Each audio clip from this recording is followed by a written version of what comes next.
Hey everybody, welcome to my channel. This is Miss V here on Testimony Tuesday. This is a uncomfortable but necessary video that I wanted to do today. About 3 years ago, my sister had purchased this last will and testament document that she got from Office Depot. Can you see it? Yeah, last will and testament. Anyway, I had been meaning to do it for years, and I was gonna make a video anyway. But the fact that one of my little ones just passed away, just kind of unexpectedly, I figured I better go ahead and do this since it had been on my mind. The last will and testament, it was $10 change for these documents, and it contains a CD and 2 different forms of document. It contains the will for adults with children and a will for adult with. So the one with children has more. It's more detailed. It has front and back on this side and just the front on this side. So it's 3 different forms. And I guess you're wondering, why am I doing a video on this? I'm gonna tell you why. Because number one, I know some of y'all out there think that you're going to live forever, but Miss V is here to tell you, you will not live forever. You will have to depart this earth one of these days.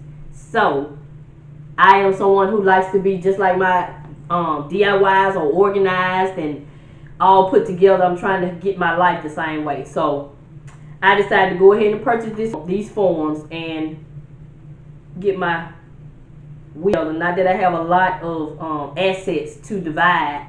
I just wanted to be done properly, because when my loved one died, her daughter was like, you know what to do, because it was so unexpected. And then, you know, she got a house full of furniture and just, you know, different assets, and everybody was like, who gonna get this, who gonna get that, you know. It just made me realize, oh yeah, I need to go ahead and, even though it's probably you know, plain as day in my situation that my husband should get everything, but that might always be the case. It just depends on your lifestyle and you know, how many loved ones you have. Like me, I have 2 grown daughters and I have a husband, so I would divide my assets the way I want to divide them. And I'm going to have everything written on these papers. I didn't fill them out, I just wanted to show it to y'all. And papers are legal documents. I'm not a lawyer or anything, but I do know how to read. It's a legal document. Once you fill these out, like mine, I would do the will for the adult with children. Okay, what I'm going to do is fill it out, copies. In the place where my life insurance policy, I would have an envelope for each one of my daughters and my husband, letting them know who gets what. Okay, not that I don't think they will have a problem. I just think that it'll be easier, because you already got to try to plan a person's funeral. And that'll just ease the burden of you trying to figure out who get the bedroom suite, who get the car. If I got 3-4 cars, who get all the cars? Who gonna get all the craft supplies? You know what I'm saying? Who gonna get this? So I just think it'll ease the burden so much easier. In this the instructions on the will, it says, do not just fill in and sign this form. It cannot contain a mix of handwritten and machine printed material. You can use this pre-printed form as a rough draft. So pretty much this is a rough draft. Just for you. It says, however, you must use a typewriter or a computer using the form on the CD. So they have a form on the CD to prepare the final draft of your will. So I'm hoping it'll let me print out 4 different forms, because I want one for my husband, one for my oldest daughter, and one for my daughter, and then I want one to put on file at the courthouse. I think my sister said you could do that. I'm not for sure, but that's what I want to do. But I want 4 copies. Okay, so like I said, I would have each one of these in an envelope for each person, and it'll be in the same place where the life insurance policy will be. I'll put it there because they gotta get the life insurance in order to bury me. Okay, so I'll just tell you a little bit about the form. It just says, it'll ask your marital status, how many children you have. I have the following natural and legally adopted children. You put their name and their birthday, and then it has and it says, I make the following special gifts. I leave whatever to whoever right there. And then on the back, it'll ask you who is your executor, like the person who makes decisions for you. And that person, if he or she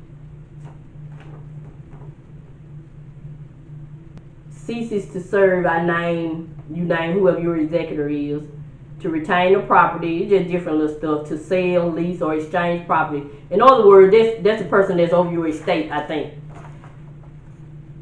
Y'all can please let me know if that, but I think that's right, because that's what the lady at Alpha told me. Okay, so I just want video. I know we don't like to talk about this stuff, but we're not going to live forever, and I think it'll just ease the burden of our loved ones if we have a lot of this stuff in place. So now that I got that out of the way, I want to talk to you about my love who just passed away. This is a lady who, my mother passed away in '99. I hadn't done a video on that, but my mother's deceased also. This was her best friend. So this person that passed away is a family member, not a blood relative, but a family member. And you don't have to have you don't have to have be blood relative in order to love someone. Like my husband, he's not a blood relative, but I love him. You know what I'm saying? My best friend, whoever, I love him. So this is someone who has been in my life my entire life. So she, let me just tell you some of the good memories. Tell you what happened as far as her passing away. The good memories I have of her is when I got pregnant at 15, she was nice enough to allow me to live in her house with her and her kids. Let me go back. Her and my mother best friend. So she had 2 kids, a boy and a girl, and 11 of them. Her and my mother were best friends, so the children, all us children were best friends too. Well, we're still best friends. So we pretty much like a blended family. We all grew up in the same neighborhood, pretty much on the same street, same block. So I've been knowing her all my life. Now let me tell you some of the good memories I have of her. When I was 15, got pregnant as a teenager, a baby myself. In order for me to get government assistance, I couldn't send my parents, which is crazy. I forgot the reasoning. Allowed me to live with her for a set point of time in order to get some government assistance to take care of my baby as a teenager. Okay. And we developed a bond at that time. And, you know, ever since then, I've always told her I was grateful for her doing that, opening her house up, letting me live. Another thing that she did that I'll never forget is at the point in my life when I strayed away from God, well, strayed away from going to church, not away from God. When you know how you backslide and stop going to church, she held me accountable. Every time she saw me, when you come back to church, she didn't care what kind of attitude you gave her, she still gonna ask you. So she was one of the reasons why I got back into church, started back going to church. And she also was the one who, when I was married that first time, was miserable, got married for the wrong reason. And then you remember I told you I didn't know anything about bills and paying bills and getting an apartment and all that kind of stuff. She was the one who rode with me, tried to get time to help me find an apartment, looked in the newspaper, stuff like that. And just good memories. Just a good friend, just a good mother, a second mother, godmother, guardian, whatever you want to call her. She was just somebody that's is still important in my life. But anyway, it was I was very hurt when I got the news that she had passed away, because number one, to my knowledge, she was not sick, what you call sick, like bedridden. The doctor is giving you up, gave you so much time to live. That's what I call sick, got a terminal illness. Okay, she was disabled, but disabled in the fact that she didn't have any cartilage in her knees. Like her knees were bone to bone, so she was in a lot of pain. She walked with a cane, but I don't call that sick. So anyway, she died Monday, March 6th. So that Friday, I talked to her. This somebody I talked to, me, all my sisters, everybody. We talked to her 4 or 5 times a week or every day. It just depends on what's going on. So this particular Friday, she called me. I don't know if I called her or she called me. And she said she was having trouble breathing. And so I was like, trouble breathing? usually ain't but 2 reasons why you got trouble breathing. Something wrong with your lung. That's what I'm thinking medically. So I was asking her, did you take all your medicine that you're supposed to take? She was like, no, I stopped taking that diuretic. And for those of you who not to the medical field, diuretic is a what they call a water pill. It releases waters from your body and it make you go to the bathroom a lot. So she said she had stopped taking the water pill. And I was like, you're not supposed to take yourself off of diuretic because the doctor has you on diuretic for a reason. But I was tired of going to the bathroom because she walked with a cane. So she said she was tired of getting up every 5 minutes, even going to the bathroom. I said, well, you rather get up every 5 or 10 minutes, go to the bathroom, don't you? Then go to the doctor. Go to the hospital. She said yes. And so she was still saying she was having trouble breathing. So I guess she panicked and got scared. Only 2. She taking them twice a day, 1 in the morning, 1 at night. She went and took 2 at one time. Thought they was going to do something. I told her that ain't going to do nothing. Because she informed me that she had stopped taking a month ago. I said, a month ago? So I was fussing. So she was just like, she still having trouble breathing. So I offered to take her to the hospital. She didn't want to go. Told me, they going to keep me. Okay. So that Friday, she wouldn't go to the hospital. So that next Saturday, that same Friday, not Saturday. My sister talked to her and she told her the same thing. And my sister offered to take her to the hospital to find sister with hospital to see another little one. And she wouldn't go. So that Saturday she called me, by me being respiratory therapy. You got him? I live right down the street from you. You down there to help me take a breathing treatment with her? No, I don't have anything for a breathing treatment. I do have a car and I can take you to the hospital. I real adamant. She like, no, oh Lord, because they gonna keep me. I said, they keep you. They need to get your body back regulated because you've been without your diuretic for a whole month. So I'm just fussing, talking just like I'm talking to y'all. Nah, they just gonna keep me. I don't want to sit in that hospital. I need to be in the hospital. If you need to sit in the hospital to get your body back regulated, she wouldn't go. Now, this somebody who go to all her doctor's appointments, keep all her doctor's appointments, but she would not go to the hospital. So she was just adamant, just stubborn that she wasn't gonna go to the hospital. Okay. So that Sunday, I worked, but they said she went to church. Because my sister told me, because my sister was at church and she gave her a ride back home. And my sister said she noticed that she wasn't talking as she normally talked. I was saying to myself, no, she wasn't talking because she couldn't breathe. So anyway, she made her way through church. My sister dropped her off. My sister offered this third person, besides her kids, or about 5, 6 of them, to take to the hospital. So my sister offered to take her to the hospital. She wouldn't go. So I'm just going to go ahead and lay down Sunday. Okay, so I had called her that Sunday on my way home from work like I always do. So she can tell me what's on the news or whatever, because she know I'm watching the news, but she keep me abreast of what's going on in the world. So she didn't answer the phone, so I just assumed she was tired because she used to take a nap after church. Okay. So I just went on about my business. About 6 a.m. Monday morning. Well, anyway, I keep my phone on silent from when I work, so I don't ever, seldom do I turn the ringer back on. If I have a missed call, I just call them back. So 6 a.m. I'm laying there asleep. I hear my husband's phone ring, which it seldom rings. And he answered the phone and he said, hello, and then whoever, they must have asked where I was. My phone on sound. And I heard him say, she right here. I said, oh Lord, I jumped up as soon as I said it because somebody called my husband's phone. There's somebody that's close to me and something is wrong. I already know that it automatically. So I jumped straight up. And he said, oh my God. And then I said, he said, Brenda just passed. That's her name, Brenda. I said, what? Got the sleep out of my eyes. He said, Brenda just passed away. I was like, so I'm thinking, hoping it's another Brenda. Brenda who? And he said her last name. So allowing the flesh to take over. Mad, because she wouldn't go to the hospital. So I was so mad I couldn't even breathe. And some said to me, I'm talking about as soon as I got mad. That's how I know I got a relationship with God. As soon as I do something wrong, he get me. As soon as my conscience get me every time. And I was just mad. My husband was like, you okay? Video. I was like, yeah. So I was just mad. I was like, she should have went to the hospital. I told her to go to the hospital. So I'm so mad I can't even breathe. It looked like something told me, this ain't even about you. This about her soul and God. Then I said, it don't matter if she went to the hospital or not. If it was her time to go, it was her time to go. So once I let that go, I got on up, got dressed, Now, she was one who kept my grandkids. I got 4 grandkids. She helped raise 3 of them. She kept my grandkids, so she was keeping my little grandbaby Amaya. So I was thinking, so I wonder who got Amaya. She done went to the hospital and she done passed. So I stopped by her house, and one of her granddaughters her daughter had took one of her granddaughters over there to keep the kids until the mother can come get them. So the granddaughter was over there. I didn't know that they hadn't told her that she had passed, but I didn't say anything. And so I just asked her granddaughter, was she all right? And she had her head down. She knew something wrong.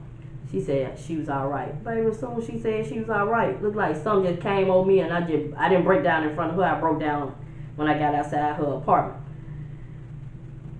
And that hurt me so bad. Once I let all that anger go, I was so hurt. I was like, OMG. Y'all know what? We are not promised. You know how people say, I'm taking it one day at a time? You cannot take it one day at a time. You take it one moment at a time. You only guarantee the moment you're in. I promise you. Because for her to just die, even though trouble breathing, I don't even know if that was the cause of death. They still ain't really told us. They just say she stopped breathing. So, was it because she stopped taking her medicine? I don't know. But I did this video just to let people know that even though we know it subconsciously, but we don't know it. You do not have to be sick to die. She was not what you call sick. So if you watch a video and you have something or someone you need to forgive or ask for forgiveness or anything like that, or if something has been on your mind to do, like it's been on my mind to visit this other lady that grew up with, I'm going to see if life lasts and death pass. If it's something on your mind to do it. Because we only promise the moment that we're in.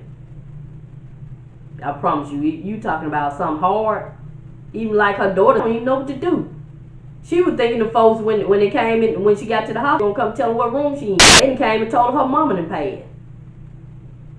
So to tell you how hard it is, for me, that's her biological daughter. Her biological daughter been checking on me more than I've been checking on her. Because like she said, she know the bond we had.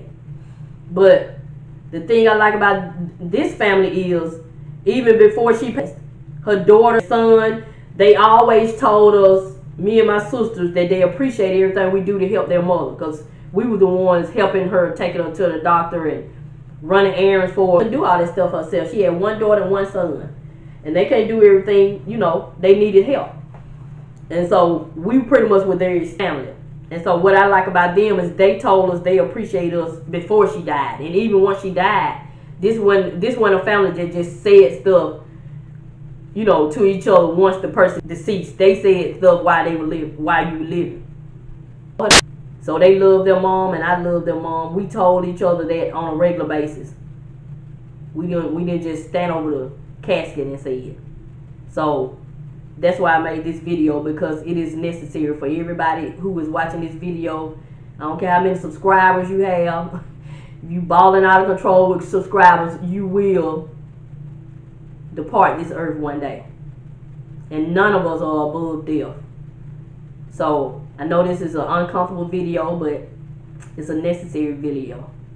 And I feel good that I finally went and got these papers so I can fill the paperwork out. Not that I don't think my loved ones would divide everything up evenly. It'll just be easy. Don't worry about who get this, who get that. It's going to be written right here on paper, and everybody going to have a copy. So if I don't have by there that you get my car, ain't no point in you talking about the car, because I didn't leave it to you. Now, if you want to get upset because I didn't leave it to you, that's on you. But I have a right to leave my possessions in whoever possession I want to leave them in. So, and that same right y'all have. Now, certain situations, things may not be fair, but to me, if the person left the estate is fair in my eyesight, because they may have a reason why they left one daughter and the other. You can say it's fair or not, but to me, it's fair. If it's this person's estate, they can do what they want to do. But I just decided I wanted to make this video because, Number one, I was just hurt when she just died just like that. So this just gave me the intuition to just go on and get my self together, because I got to leave here one day too. But and also I just want to tell you about the funeral. The funeral was a homegoing celebration. Her daughter instructed the pastor that she did not want any of that sad singing. She wanted to be uplifting singer, and most of the songs that was about God. It wasn't even geared towards a person, and most of the sermon was about God, and that's how it should be. And I'm gonna tell you the scripture he referenced to in her eulogy, which he said he felt some kind of way when God gave him this scripture, but he understood why. It came out of Revelations, and it was Revelations 14 to 13 chapter. This is the scripture he read, and it applied to her life. It said, "Then I heard a voice from heaven saying to me, Write, blessed are the dead who die in the Lord from now. Yes, says the Spirit, that they may rest from their labors and their works follow them." That was for my friend Brenda, because she truly loved the Lord and she lived by the word. Tried to the best of her ability to live by the word, and she showed love everywhere she went. And she was, if you had a home, say your house caught on fire and your kids didn't have any clothes, baby, you call her, she gonna gather up them kids some clothes. They may not all be brand new, but they gonna be in good condition. She'll call us. Do you have a size 7 shoe? Any size 7 shoes down there? This young lady needs some, baby. She will gather them. All you gotta do is drop them off. She gonna sort them out, make sure they clean, and she'll call that person and tell them to come pick up them clothes. Now she did do that. Now she did God's work. Whatever God had for, whatever her gift was, I think she did use it, because she was truly a friend and she really did God's work here on earth. I can vouch for that. I can vouch for that. So her work would live on, and she loved to have gatherings, cook, and all her kids and all of us stopped by. And so I had already had that before she passed away. If you've been on the channel, I already had that on my vision board to have family night anyway. Her death just prompted me to go ahead and do it for real. I was contemplating doing it, but then something always come up, but now this just forced me to go ahead and do it. That's why he's saying their works follow. So, and then I noticed that a lot of people that were affected by her death said that they were gonna start doing different things she had started. Like, she had a card ministry where she used to send people birthday cards and anniversary cards or whatever. And so I heard different people say, keep that going. So I'm gonna miss her, but I got some good memories. I really do. And I can say that I told her I love her while she was living until she died, to say I wish I could have said this, I wish I could have said that.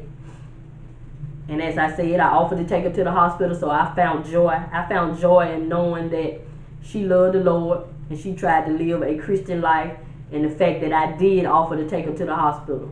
So I found joy in it. And during her funeral, God probably, because it was hard, but I did good. And her daughter was more worried about me. She could call, check on me more than I call and check on her. So that just tells you, you have to be blood relative to love someone. So anyway, that's going to conclude this video. I have a question for you. Are you prepared to leave this world? Like, do you have assets? Do you have everything written down as far as who you want to? If you hadn't considered, I think it'll be something good at least to consider doing. You don't have to do all this legal stuff that I'm doing, but at least write it down on paper maybe and put it with your insurance policies. That way, it'll keep down some confusion, because you'll be amazed at how people change when someone passes away. Especially if it was somebody that kept the family together. Once that person passed away, you'll be amazed at how people change. And you would think that people wouldn't have disagreement over material things, but you'll put to you like that. I've seen a lot of situations where people fighting and everything. Just crazy. But anyway, that's Miss V. I'm going to conclude this video. I'm so glad to be back. I didn't know how much I missed you all until I was away from you all for a whole week. But I felt like I need to give you 100%. So I decided to take. And so that's going to conclude this video. I think I touched on all the points I wanted to touch on. What was the testimony in this video? The testimony is that we are going to leave here, and we need to prepare as much as we can, if we can, to try to ease the burden of our. They're already going to be grieving over our death, especially if you die in a way like she died. Just die, you know. It wasn't no warning, you wasn't in the hospital for a whole week, and the doctor told you had so much time to live and all that. See, I had a little more time to prepare with my mother, but not with this little one. She just died, you know, no nothing. So that's what I want y'all to get out of this video, that you need to be prepared in some form or fashion. Even if you don't write it on paper, tell somebody what you want done. But anyway, I think this concludes this video. I'm gonna continue to help you save on the things you need, so you can get some of the things you want while you're here on earth. Thank you, and have a nice day.